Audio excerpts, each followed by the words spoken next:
versículo 11. ¿No le había dado el versículo? Va, 29. Están atentos, eso es lo bueno. 29, Primera de Crónicas, capítulo 29, versículo 11. Primera de Crónicas, capítulo 29, o primer libro de Crónicas, como se debiera decir. Capítulo 29, versículo 11, le doy lectura en el nombre de nuestro Señor Jesucristo. Tuya es, oh Jehová, la magnificencia y el poder, la gloria, la victoria y el honor, porque todas las cosas que están en los cielos y en la tierra son tuyas. Tuyo, oh Jehová, es el reino y tú eres excelso sobre todos. Amén. ¿Le quiere dar una vez más lectura? Pero hagámoslo con pasión, con convicción. Bueno, este no es un verso puesto al azar. Es un verso que Dios en el cual nos hablará en esta mañana. Démosle lectura una vez más. Tuya es, oh Jehová, la magnificencia y el poder, la gloria, la victoria y el honor, porque todas las cosas que están en los cielos y en la tierra son tuyas. Tuyo, oh Jehová, es el reino y tú eres excelso sobre todos. Amén. Glorifiquemos el nombre del Señor. Gloria a Dios, gloria a Dios, gloria a Dios para siempre. Bendito es el nombre del Señor. Este capítulo 29 de Crónica describe la dedicación del templo en Jerusalén durante el reinado de David. En el capítulo 28 David quería quería él poder hacer la misión, porque él decía que era imposible que el Dios Todopoderoso esté en un tabernáculo, en una carpa, llamémoslo así literalmente, en algo que no fuera físico. Entonces en su corazón el rey David quería hacer el templo para el Señor. Pero se levanta Natán y le dice, que es el profeta que estaba en ese tiempo, le dice, no, tú no vas a hacer el templo hacia Dios, lo va a hacer tu hijo Salomón. Pero David no se quedó con eso solamente. Dijo, ya, como yo no voy a hacer el templo, como muchos de nosotros, cuando el Señor nos dice, ya tú no vas a hacer esto, como ya le quitamos importancia y nos preocupamos de otras cosas.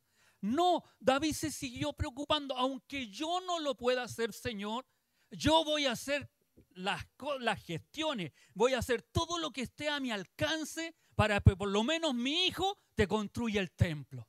Mire qué importante verlo de esa forma, porque nosotros a veces no vamos a lograr hacer cosas, pero nosotros debiéramos enfocarnos, si yo no lo puedo lograr, no debiera amargarme y entristecer por lo que yo no pueda hacer, sino que ser una instancia, ser un instrumento, ser un puente para que otros lo puedan hacer. Amén. Ese debiera ser nuestro pensamiento.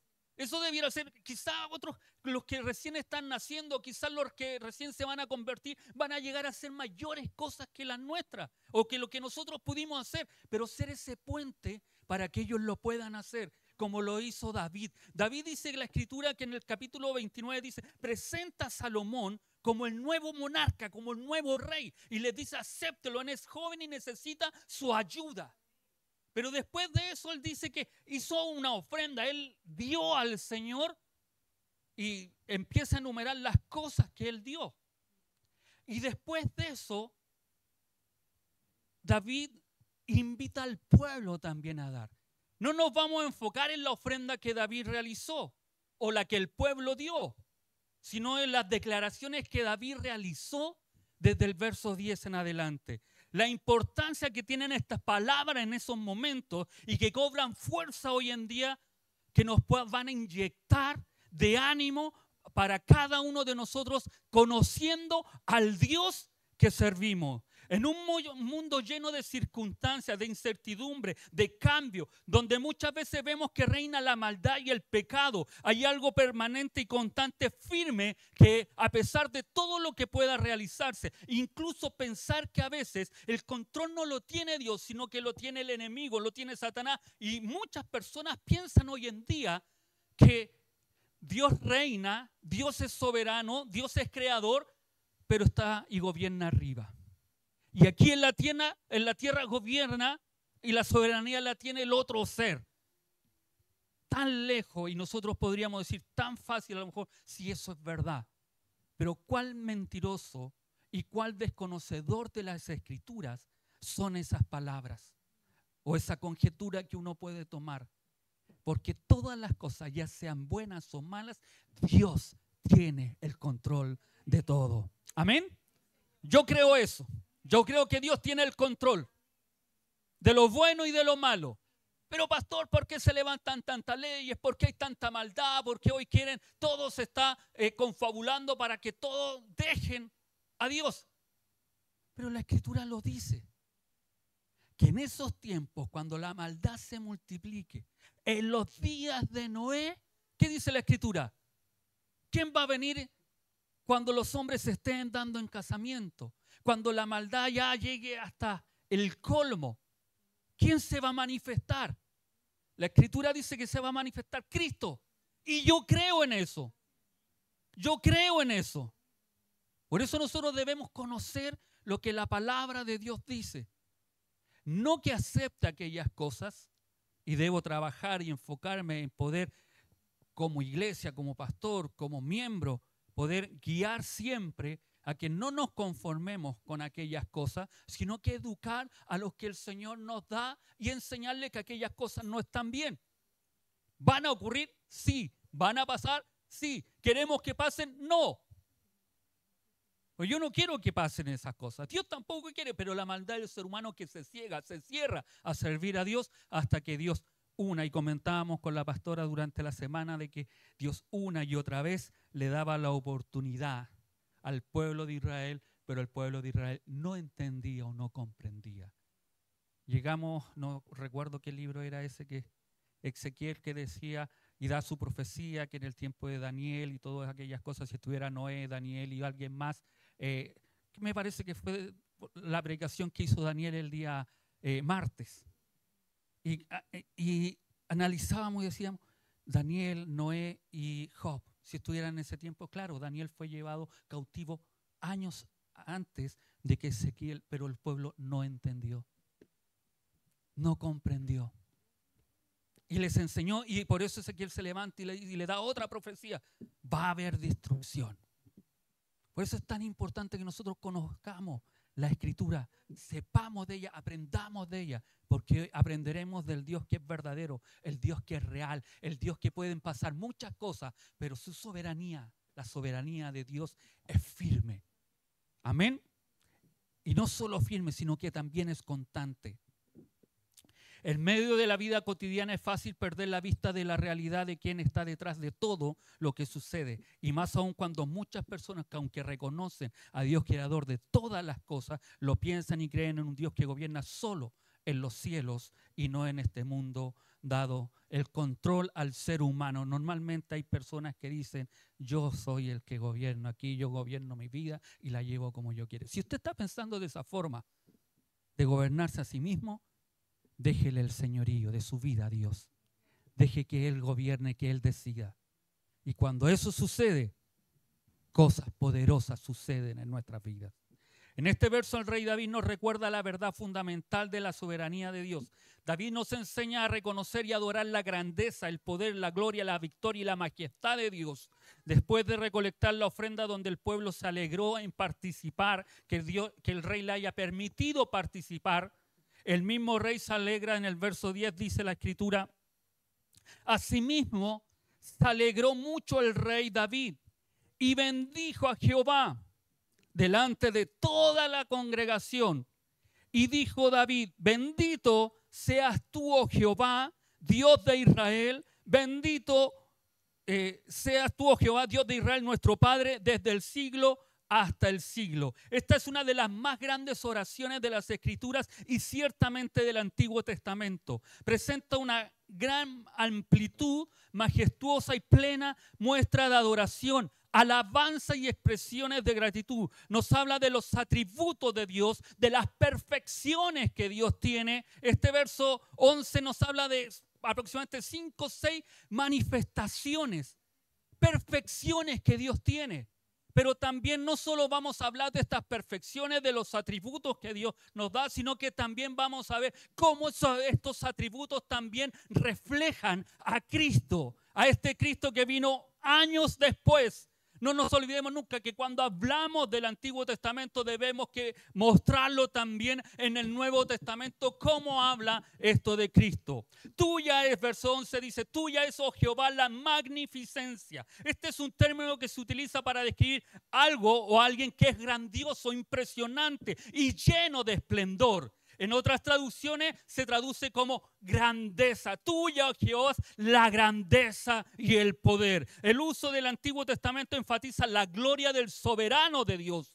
No es que solamente sea soberano, sino que es grandemente soberano. Eso es lo que quiere decir magnificencia. Tú eres grandemente soberano. ¿Y qué tiene esto en común o qué tiene de diferente? Es que muchos son soberanos. Un soberano, usted sabe que es alguien que gobierna, es alguien que reina. Pero Dios es mucho más de alguien que reina sobre un país y nada más. Sino que el término magnificencia quiere decir que es el gran soberano de todo el universo creado. Es decir, es el soberano de toda la creación. Eso es lo que David está diciendo de este Dios todopoderoso. Amén. Le está diciendo, tú eres magnificente. Tu magnificencia es grandiosa. Tú eres soberano sobre todo. Tú eres el más grande. No hay ninguno como tú. Esto es importante, ya que hay una tendencia en la iglesia cristiana de hoy en día para hablar de la soberanía de Dios, pero se habla sin el entendimiento correcto de lo que esto significa.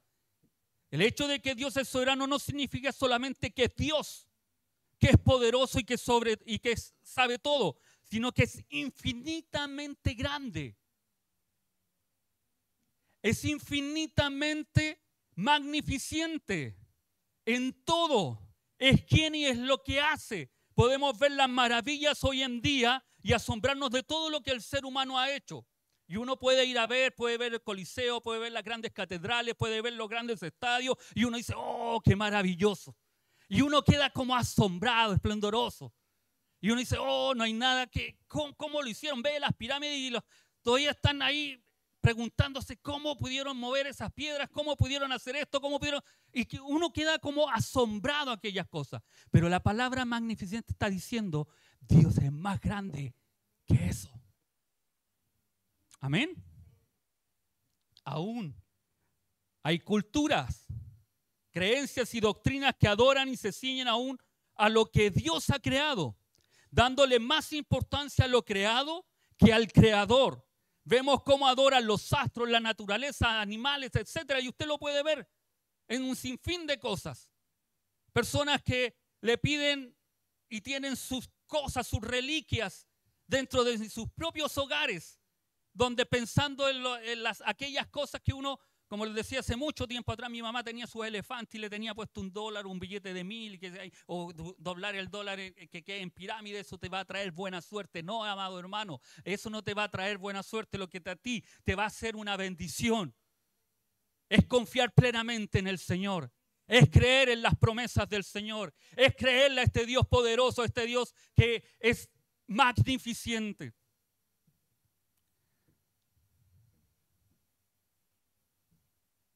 Muchas de estas creencias relegan a Dios a un segundo lugar.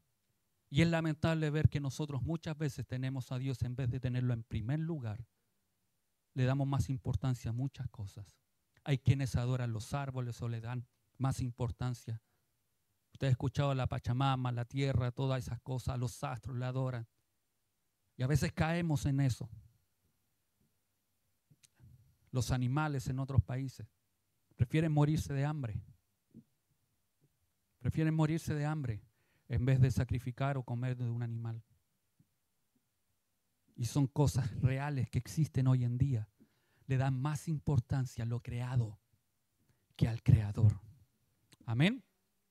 La magnificencia de Dios se refiere a su poder, autoridad, sabiduría, conocimiento, justicia, rectitud, amor, misericordia, presencia y majestad. La magnificencia de Dios es algo que inspira admiración, respeto y adoración. Es un recordatorio de que Dios es el creador del universo y el Señor de la historia. Y por eso podemos decir que Dios es el que tiene el control de todas las cosas. Él es el que se entromete en la historia. Él es el que va, y si usted mira la historia, y me encanta cuando uno ve la historia de la iglesia, cómo Dios, el ser humano, nosotros los humanos, que somos pecadores imperfectos y queremos a veces nosotros vanagloriarnos, vemos cómo Dios, cuando nosotros nos empezamos a desviar o el ser humano se empieza a desviar, Dios empieza a meter, levanta instrumentos, levanta reformadores, levanta personas para que esto cambie, para que su gloria siempre sea del Señor y no la nuestra.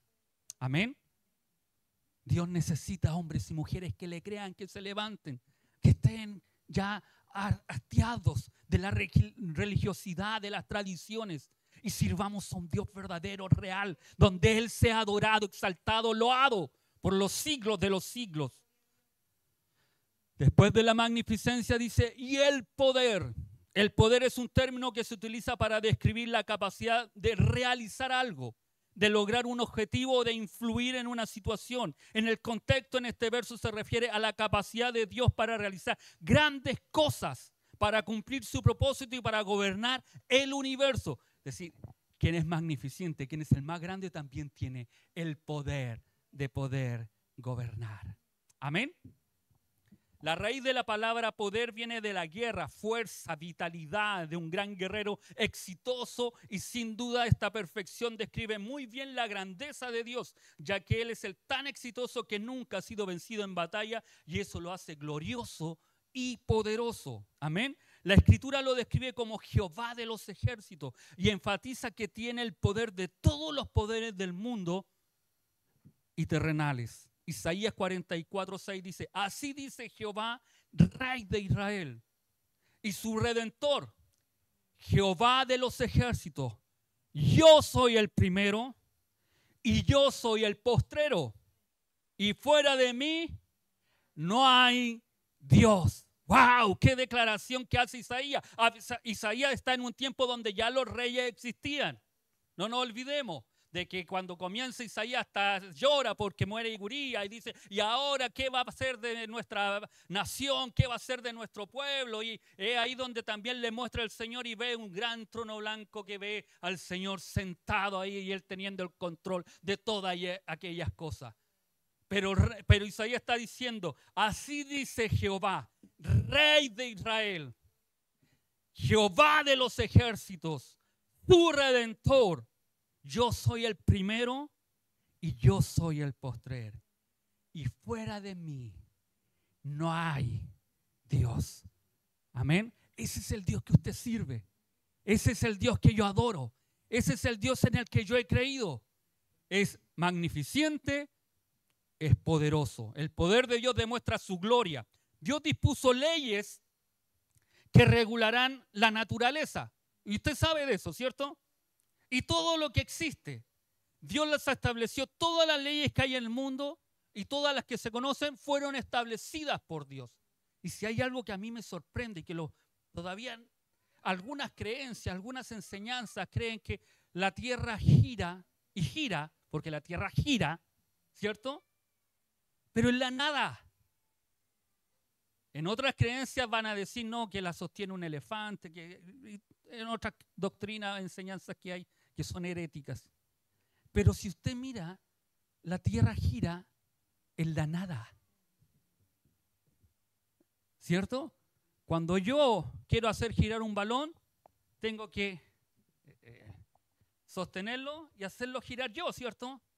Pero imagínese la tierra girando en la nada. ¿Quién estableció las leyes? La del mar, que se quede hasta ahí, la de la naturaleza y todas las leyes que nosotros vemos, que si yo tiro algo hacia arriba, obvio nosotros decimos, todo lo que sube, nosotros decimos, tiene que bajar, ¿cierto? Y es una ley. Todo lo que sube tiene que bajar. Hasta nosotros a veces cuando nos queremos levantar, Dios nos tiene que bajar. ¿No es así? Todo. ¿Por qué? Porque toda la gloria, toda la honra no debe ser del hombre, sino que debe ser de Dios. Quien estableció las leyes es más grande que las leyes. Quien creó la naturaleza es más grande que la naturaleza. Hay personas que piensan que el mundo funciona como una máquina cumpliendo aquellas leyes. Usted sabe lo que hacen las máquinas. Un vehículo funciona mecánicamente, ¿cierto? Y el mismo vehículo cuando está andando y empieza usted a acelerar, le está diciendo, tienes que pasarme un cambio más. Al mismo vehículo. ¿O no es así? Los que manejan, los que tienen, saben que es así. Los vehículos automáticos se pasan solo los cambios, pero nunca están en primera. O se mantienen en primera. Siempre se va, cuando la velocidad empieza a aumentar, se va pasando. Eso es una máquina, es algo mecánico, cumple aquellas leyes. Pero lo que me encanta, que el Dios que creó las leyes, es el único Dios que las rompe. Y usted me puede decir, pero pastor, ¿por qué dice eso? No sé si usted ha oído la escritura o la ha leído cuando, sí, de hecho ya pasamos ya por ahí. Cuando se cae un hacha a un río, ¿se recuerdan? Y fue el profeta de Dios y un palo en el agua. ¿Y el hacha qué hizo? Subió. No era el profeta, era Dios actuando. Usted tire algo al agua, vaya, llegue a la casa y tire algo al agua ahí. Tire una moneda ahí al estanque del baño si no tiene una piscina, no tiene ahí, y vea si va a subir o va a quedarse abajo. Va a bajar. Y por más cosas que usted le diga, ya, sube, se le pone. No va a subir. Porque el único que rompe las leyes es Dios. Él rompió esa ley donde el hacha flotó. Es Dios quien hizo que los muros de Jericó se derrumbaran y no cayeran en otra dirección o de otra forma, sino que como si algo los aplastó hacia abajo. Ese es Dios. Es Dios el que hace que el fuego no queme. Lo hizo con la zarza ardiente que Moisés quedó, pero ay, ¿qué está sucediendo? Hay fuego ahí. Usted meta las manos en el fuego, ¿qué va a hacer? ¿O cuántos de ustedes se han quemado con algo menos, mínimo? Con algo pequeño, con una chispa. Usted ve las alfombras de la casa normalmente están quemadas porque saltó una chispa de la combustión. Porque el fuego quema. Pero el único que rompe esa ley para que no queme el fuego y que diga, detente fuego, no queme, no abraces aquella zarza, es Dios. Y no solo aquella zarza, sino que después unos hombres que fueron tirados al horno, donde los que los tiraron murieron quemados. Pero aquellos hombres que estaban en el horno ardiente, 7 veces más, dice la Escritura, que fue calentado, no se quemaron, ni su pelo salió con olor a humo. No porque eran esos jóvenes, sino porque Dios es el que rompe aquellas leyes. Él cierra la boca de leones. Es Dios el que hace que un hombre vuelva a la vida después de 4 días, cuando todos están diciendo, no, Señor, ya llegue, ¿cómo va a salir? Ya está muerto, ya está hediondo, ya está putefacto, ya sus órganos ya no están funcionando. Pero es Dios el que hace que ese hombre se levante de esa tumba y más encima manda y le dice, desátenlo, porque Lázaro vive. No, si incluso Marta, aquella que estaba ahí dudando, diciendo, no, Señor, si yo sé que va a resucitar, pero en el día de los muertos. No, ahora. Dios es el que hace, rompe las leyes en el tiempo que Él quiere. Es el mismo Dios que rompió la ley de la muerte, resucitando a Jesucristo para darnos vida y vida en abundancia. Vemos el poder de Dios a través de la creación, vemos el poder creativo que Dios tiene, el poder que crea de la nada. No se olvide que no había nada, dice Génesis. Estaba todo vacío y desordenado. Y de la nada Él crea las cosas. El poder soberano de Dios tiene el poder de gobernar el universo y de determinar el curso de la historia del ser humano. Tiene el poder redentor. Dios tiene el poder de salvar a su pueblo y del pecado y aún más de la muerte. Dios tiene ese poder. Dios tiene ese poder. Dios tiene el poder redentor. Que no son mis obras, no es lo que tú hagas, es el poder redentor de nuestro Dios, por el cual nosotros podemos vencer el pecado y ser perdonados. Amén. Dios tiene el poder de transformar los corazones y de hacernos nuevas criaturas.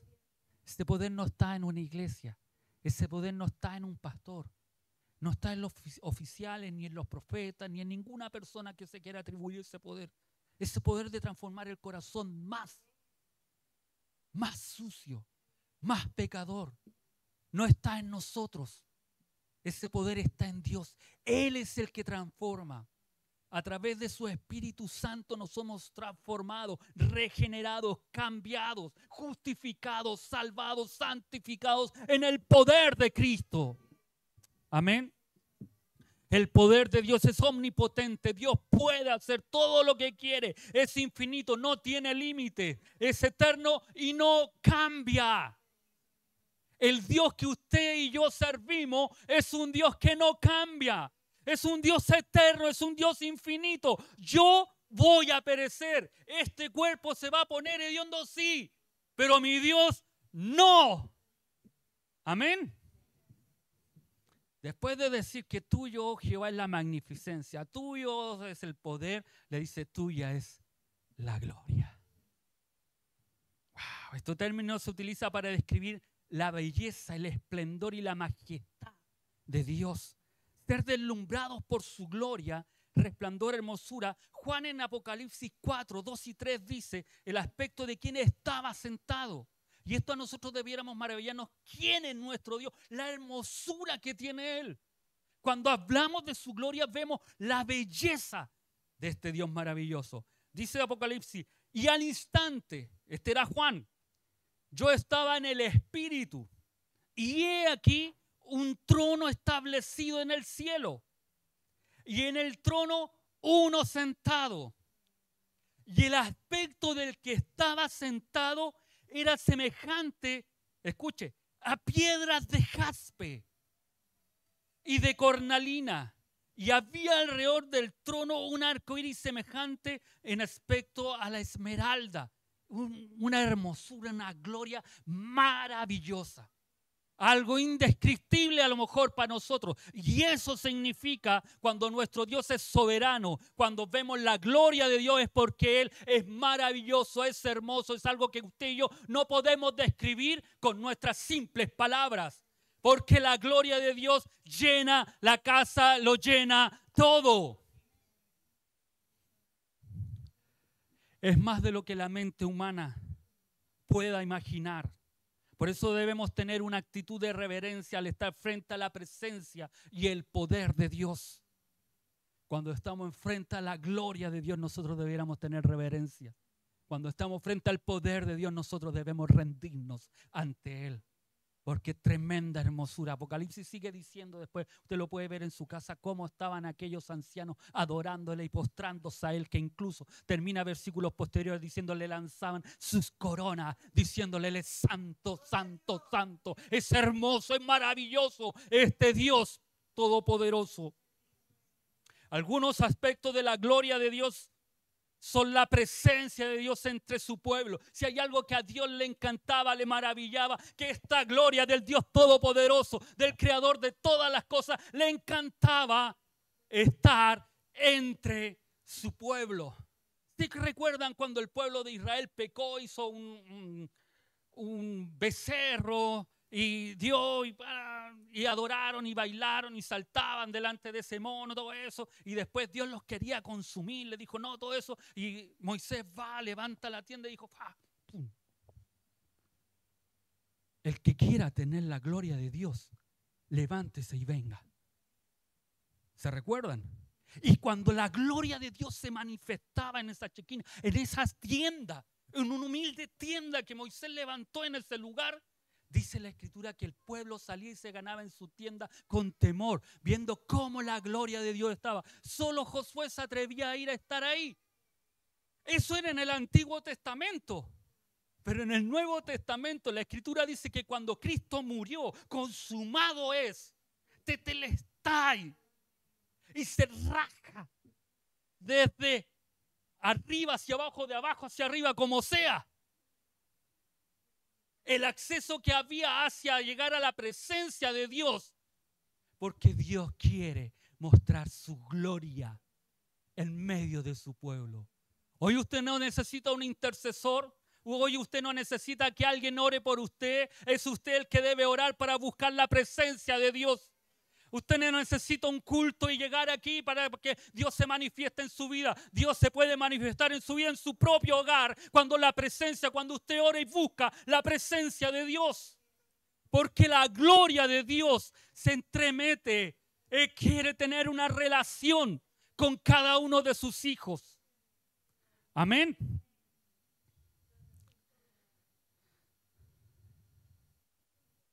La gloria de Dios se describe como una belleza y un esplendor que supera nuestra comprensión humana. Que solo cuando usted y yo estamos en la presencia del Señor, sabemos lo que se vive. Hay momentos en que estamos en ese momento y no quisiéramos que se terminen. Quisiéramos estar ahí, mantenernos ahí. Cuando Cristo venga a buscar a su iglesia, a esa novia que decía la pastora, que se está preparando, que se está limpiando, que se está purificando, que se está adornando, usted y yo vamos a estar en aquella presencia. Usted y yo vamos a estar en aquella presencia. Por eso no se canse de seguir, no se canse de insistir, no se canse de buscar, no se canse de querer estar en la presencia del Señor. Después de decirle, David, de declarar, de decir, viene con la cuarta perfección de Dios y le dice, tuya es, oh Jehová, la victoria. Ese es un término que se utiliza para describir el triunfo, la conquista sobre un adversario, una dificultad o un desafío. Esta victoria no es solo porque Dios hace las cosas, va más allá. Esta victoria que David indica, David perdió algunas batallas, perdió algunas guerras, pero está diciendo que esta victoria, que tú, Dios, o tú, oh Jehová, eres victorioso porque nunca has perdido una batalla. Cuando comprendemos esto, nosotros a veces vamos a la guerra y cuando no nos resultan las cosas, y muchos países, nosotros celebramos, nuestro país es típico celebrar las derrotas. Combate 21 de mayo. Perdimos, pero eso celebramos, ¿cierto? Y así otras derrotas más celebramos. También las victorias las hemos celebrado, pero son las menos. Seguimos celebrando las 2 Copa América. Pero nos pusimos también las victorias aquellas que jugamos bien, pero perdimos como siempre. ¿Sí o no? Lo vemos. Para los más futboleros, así. No, pero jugó bien. No, si no hubiera sido por el árbitro, hubiéramos ganado. Pero no, perdimos. Pero este Dios maravilloso nunca ha perdido una batalla. Nunca se ha tenido que replegar para decir, ahora voy a atacar con más fuerza. Siempre ha ganado todas las batallas. Y sabe que hay algunas corrientes pseudo-cristianas, y digo pseudo-cristianas, porque mencionan que la muerte de Cristo fue una derrota para Dios. Que el hombre haya pecado fue una derrota para Dios. Hay personas que piensan de esa forma. Pero no es así.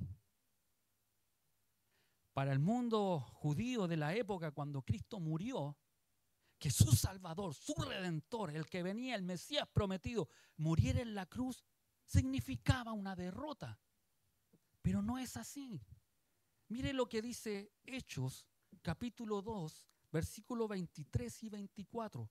Porque la victoria se refiere al triunfo de Dios sobre el pecado, sobre la muerte y sobre Satanás.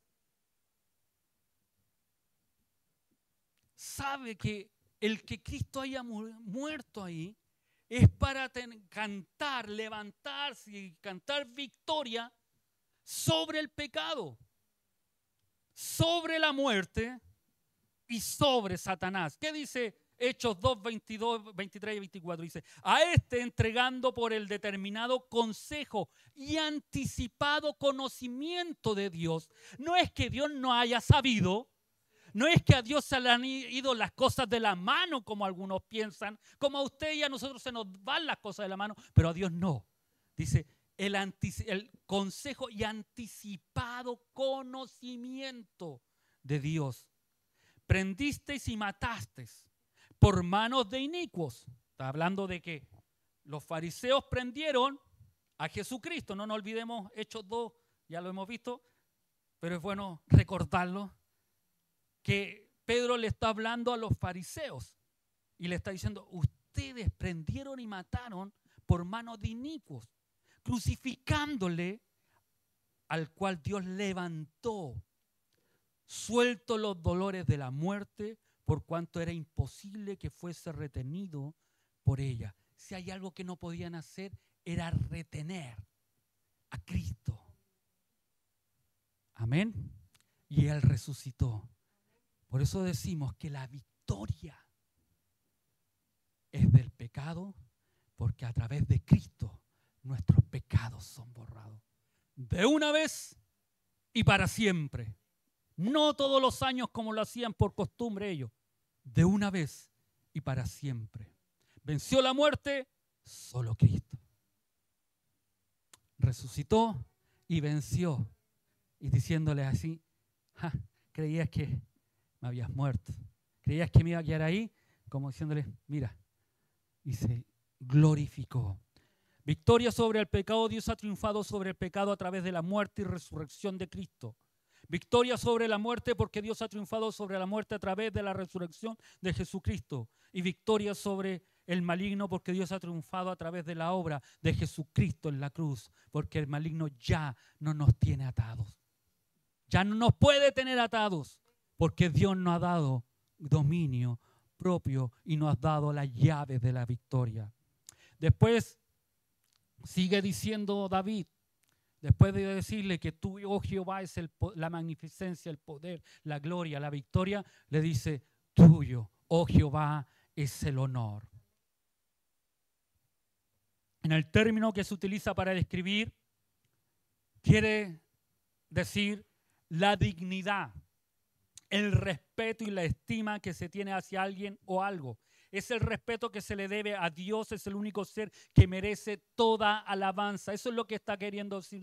Él es digno de ser alabado. Él es digno de ser honrado. Él es digno de que cada uno de nosotros podamos glorificar a este Dios. El honor se expresa a través de la adoración y la alabanza a Dios. El honor también implica obedecer y someterse a la voluntad de Dios. Cuando usted y yo nos sometemos a la voluntad de Dios, estamos honrando a Dios. Amén. Nunca vamos a honrar a Dios o a una persona, o cuando nosotros decimos honramos a esta persona, si hablamos mal o con nuestros actos nos comportamos mal. Cada vez que usted y yo nos comportamos mal ante alguien, no estamos honrando a Dios, al Dios que servimos. Cuando nos ofuscamos con facilidad, y es algo que yo debo tratar en mi persona, porque su pastor también es pecador al igual que usted, que también a veces le molestan las cosas o no le gustan ciertas cosas, y lamentablemente yo no solo a lo mejor no lo diga, pero en mi expresión se nota muy rápido y usted lo puede notar, y a veces algo le pasó al pastor. Ya se enojó, ya le bajó el azúcar. Hay que darle un colla para que no tenga esos problemas. No, tengo que trabajar eso también. Al igual que usted. Su pastor no es perfecto. Yo no soy perfecto. Cristo es perfecto. Dios es perfecto. Él se merece toda la honra, toda la gloria. Amén. Usted puede imitar las cosas buenas que tiene su pastor. No imite las malas, porque le va a ir igual que a su pastor. Le va a ir mal. Imite las buenas, que a lo mejor son pocas, pero imite aquellas cosas buenas. Las malas, ore al Señor, para que el Señor también le ayude a su pastor a cambiar aquellas cosas. Amén. Porque todas las cosas que están en los cielos y en la tierra, qué maravilloso como lo dice, son tuyas. Todo, todo, todo, todo, todo, todo, todo, todo, todo, pero todo. ¿Usted sabe lo que significa todo? ¿Usted sabe lo que significa todo? ¿Sabe o no? ¿Cuántos levantan la mano y dicen, yo sé lo que significa todo? Algunos están dudando, ¿ah? Todo es todo. No, si el concepto lo saben, lo conocen, pero no levantaron la mano porque después venía la contra del pastor que le iba a decir, ¿y entonces por qué no hacemos lo que Dios nos manda hacer si son todo, todo, todo es de Dios? Nuestras vidas son de Dios, todo es de Él. No hay nada que sea nuestro, todo es de Él.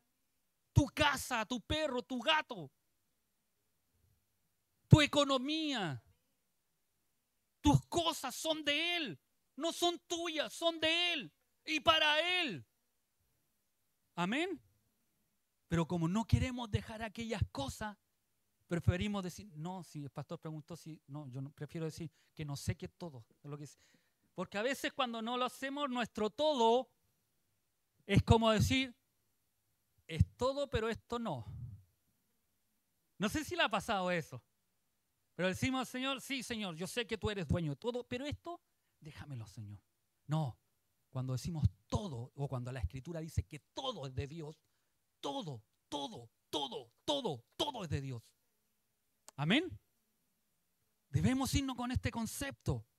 Todo es de Dios. David lo dice de una forma maravillosa. Porque David estaba hablando después, no se olvide que él había pedido ofrenda, que había dado al Señor, y muchos utilizan estos versículos para pedirle y sacarla a la congregación. Yo no quiero hacer eso, porque eso el Señor no me manda a hacer. El Señor me manda a enseñar. Y quiero enseñar sobre estas magnificencias, estas plenitudes, estos atributos que el Señor tiene, del Dios y grande que usted y yo servimos, de lo todopoderoso que Él es, y todo le pertenece a Él, el cielo y la tierra, todo cuanto hay. En otros salmos la Escritura dice que todo lo que hay, lo que está encima y abajo de la tierra, aún le pertenece a Dios. Todo es de Él. Amén. Y a veces nosotros los muy patudos decimos, no, sí, esto no, Señor, esto es mío, yo me lo gané, con mi esfuerzo, con mi trabajo. ¿Quién te dio la vida? Sí, pero ¿quién se levantó? Porque no falta el qué. ¿Pero quién se levantó temprano? ¿Y quién te dio la fuerza para que te levantaras temprano? ¿Quién te dio el aire para que te levantaras temprano? ¿Quién te dio esas dos manos para que pudieras trabajar? ¿Quién te dio esos pies para que pudieras moverte? ¿Es todo o no es todo del Señor? Su misericordia nada más es la que te hace moverte, la que puedes hacer cosas, hacer negocio, emprender cosas y que Dios empiece a manifestarse. Es solo el poder de Dios en nuestras vidas. Así que nunca más cuestiones cuando Dios te pida, te haga realizar algo. No, es que estoy cansado. Tu vida es de Dios. Si Dios te está pidiendo que hagas eso, es porque va a darte algo mejor. Y no esperes en lo material, sino que en lo espiritual. Amén. Porque a veces la manifestación, el poder, la gloria de Dios, la presencia de Dios, las cosas que Dios quiere hacer en nuestra vida no se manifiestan porque yo soy el terco que no quiero poner toda mi vida en disposición a Dios. Le tengo miedo, incluso Cristo lo dice. No le temas a los hombres. No le temas a este o a este otro. Témele al que puede, el que tiene el dominio, que tiene el poder de quitarte el alma. A ese témele. Y el único que puede hacer eso es este Dios maravilloso que nos dice que todo, todo, todo es de Él. Amén. Porque todas las cosas que están en los cielos y en la tierra son tuyas. Tuyo, Jehová, es el reino y tú eres excelso sobre todos. Amén. Y este reino del que habla David no es un reino que va a perecer, que tiene caducidad, sino que es un reino eterno, es un reino infinito, es un reino que no se termina. Nosotros terminamos, nosotros morimos, nosotros pereceremos, pero el reino de Dios permanece hasta los siglos de los siglos. Por muy alto, la palabra excelso es una expresión que se utiliza para describir la grandeza y la majestad de Dios. Significa que Dios es muy alto y elevado. Dios es superior a todas las cosas y está por encima de todo. Muy poderoso y majestuoso, Dios es el Rey del universo y su poder y majestad son incomparables. Muy santo y digno de adoración. Dios es santo y digno de adoración y su excelencia es algo que inspira reverencia y temor. Debemos reconocer que Dios es el dueño de todo lo que existe y que su soberanía es absoluta. Debemos adorar y alabar a Dios por su grandeza, por su gloria y su victoria. Y no nos olvidemos nunca que cuando hable de gloria es porque Dios quiere estar con su presencia en medio de su pueblo. ¡Qué maravilloso! ¡Qué maravilloso si pensáramos, reflexionáramos!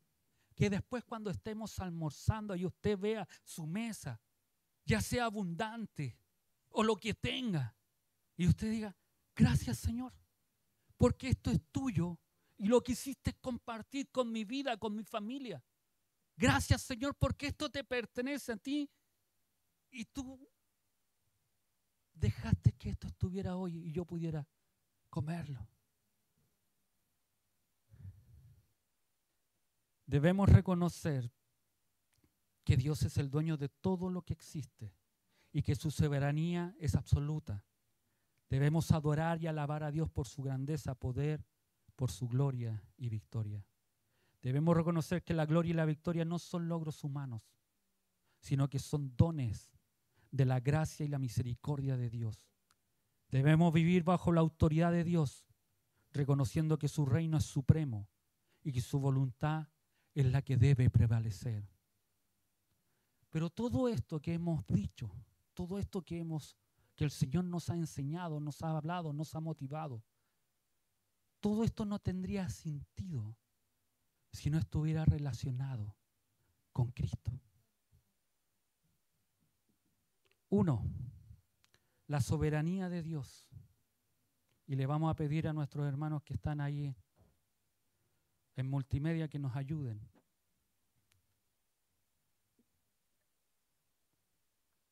Con Filipenses 2, 9, 11.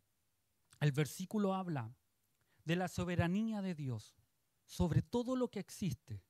En el Nuevo Testamento se nos enseña que Jesucristo es el Señor del universo y que toda autoridad le ha sido dada. Verso 9.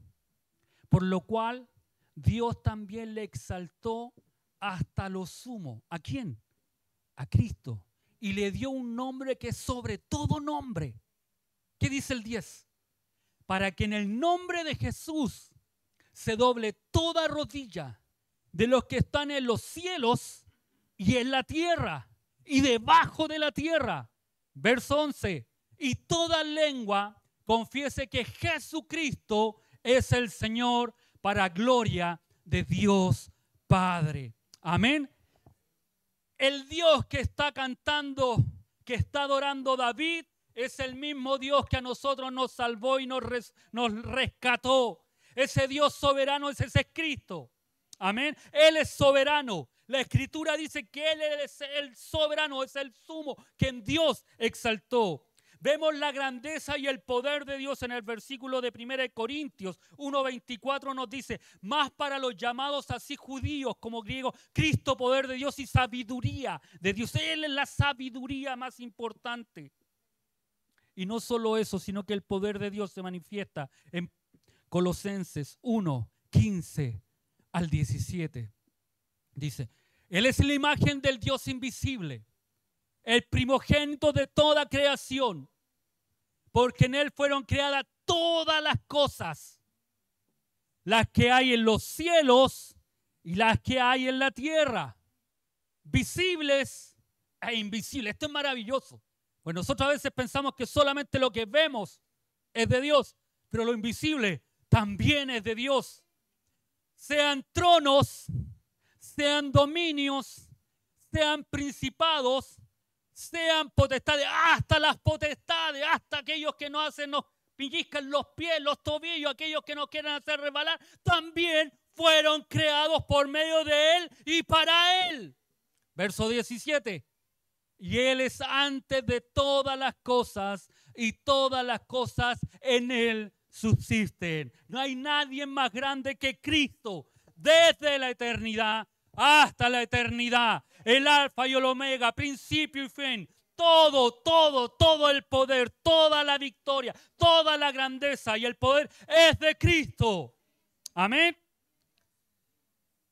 ¿Cómo vemos la gloria y la victoria? El versículo menciona la gloria y la victoria de Dios en el Nuevo Testamento. Se nos enseña que Jesucristo es la gloria de Dios y que tuvo la victoria sobre la muerte y el pecado. Hebreos 1:3 dice, el cual, siendo el resplandor de su gloria, de su presencia, de querer estar con la humanidad, de querer compartir con su pueblo, y la imagen misma de su sustancia, y quien sustenta todas las cosas. Toda es, vamos a quedar, pero hoy día todos convertidos, convencidos que Cristo es el Señor. Todo sustenta todas las cosas con la palabra de su poder, habiendo efectuado la purificación de nuestros pecados por medio de sí mismo, se sentó a la diestra de la majestad en las alturas. ¿Sabe que el único que limpia, el único que purifica nuestras vidas es Cristo? Él es el que perdonó nuestros pecados. Él es el que perdonó nuestras faltas, nuestros errores. Él es el que nos perdona. Y 1 Corintios 15, 55 al 57 dice,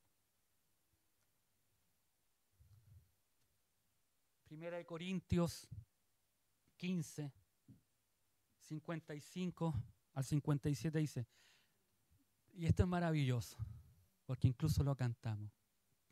¿Dónde está, oh muerte, tu aguijón? ¿Dónde, oh sepulcro, tu victoria? 56. Ya que el aguijón de la muerte es el pecado y el poder del pecado es la ley. Verso 57. Más gracias sean dadas a Dios que nos da la victoria por medio de nuestro Señor Jesucristo. No hay nada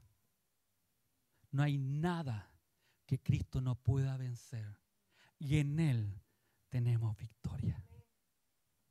Recuerde, victoria significa que Él nunca perdió una batalla. Cristo no perdió la batalla en el madero de la cruz. Cuando Él dice consumado es, está diciendo la victoria es mía. La victoria es mía. Estoy entregando mi vida por cada uno de ustedes. Y la victoria es mía. Véanme en 3 días más, como queriéndoles decir, cuando me levante de entre los muertos. Oh muerte, ¿dónde está tu victoria? Oh muerte, ¿dónde está tu aguijón, lo que hiciste en mí?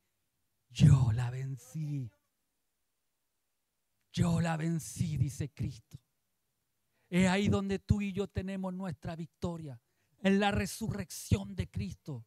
Por eso no te canses de hablar de este Dios poderoso que venció aún la muerte. Lo que muchas personas intentan buscar soluciones, querer vivir hasta más años, Cristo lo venció.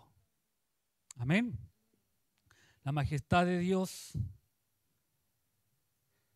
solo en Cristo vemos la majestad en nuestro Dios.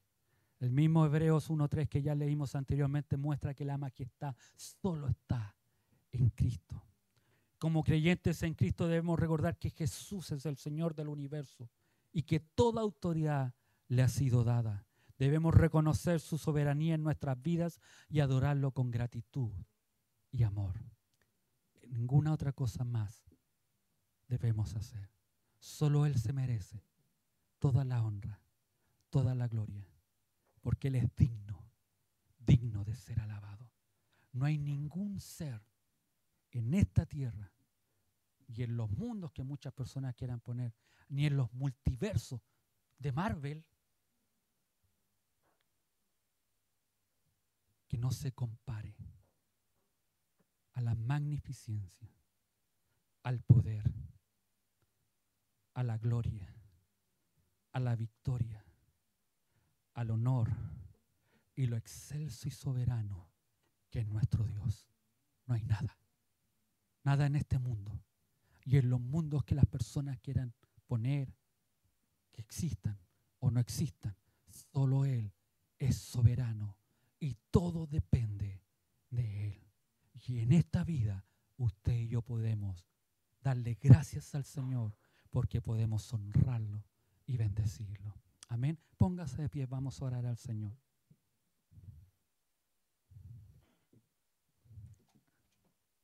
Aunque me hubiese encantado adorar.